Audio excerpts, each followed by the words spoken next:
Longtime NFL guard Will Shields was as reliable as any player the league has ever seen. In 14 pro seasons, he played every game, 224 in total, and in that time, he made 12 Pro Bowls. Sometimes it's hard to recognize greatness in offensive linemen, but Shields said simply giving his best effort in every game and every practice helped get him to the top.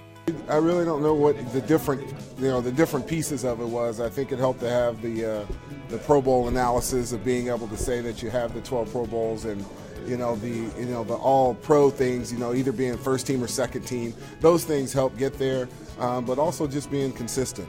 I think that sort of helped at that point. Being consistent week in and week out helped you to get more recognition to sort of get you to this point. Shields played his high school ball in Lawton, Oklahoma, and he played on a team that had some pretty impressive athletes, including former Olympic sprinter James Trapp and longtime Major League catcher Kelly Stinnett. Now that he's in the Pro Football Hall of Fame, Shields looks back and realizes how special those Lawton High School teams were. It was really competitive. I mean, we think about this. I had a linebacker that played for us that basically only played one side of the ball that has, that ran, track in Barcelona and then has a Super Bowl ring from a different team, Baltimore. And we just thought of him as, hey, he plays linebacker. He doesn't even play offense. And so we had other guys that fit the bill that did different things. And, our quarterback actually was a pro catcher for 14 years. We just see him as a guy that was, that was there. So, the competition pieces, it was different because we just looked at them as guys we grew up with, and we were trying to catch up to some of those guys. And then you say, well, we had quite a few world-class athletes that was actually racing each other from cross town that, basically came in, winning gold medals and things of that nature. So we just saw it as normal, and for us, it was just a day-to-day accomplishment, and most everybody else is like, man, this guy's got world-class speed. So it's one of those growing up things where you really don't know what you know until you get outside of where you're from.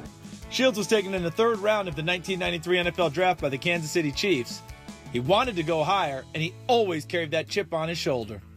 It also made him proud to spend his entire 14-year career with the team that drafted him.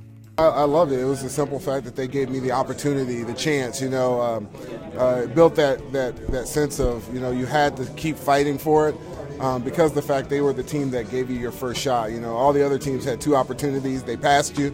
And so it gave you that connection between the two of saying, hey, this is my team. This is what they've done for me. I have to try to give back to them as much as possible. Shields did more than just give back on the field. His Will to Succeed Foundation has made a big difference in the community.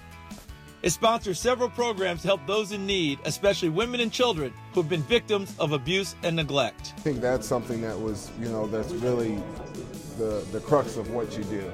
To be able to build bridges between the football community and your community has been huge and big. And with me being, going to the Chiefs at that time, we had 17 different guys doing things in the community. And it sort of set the tone of where you wanted to be and how you wanted to put a foothold on what you wanted to do.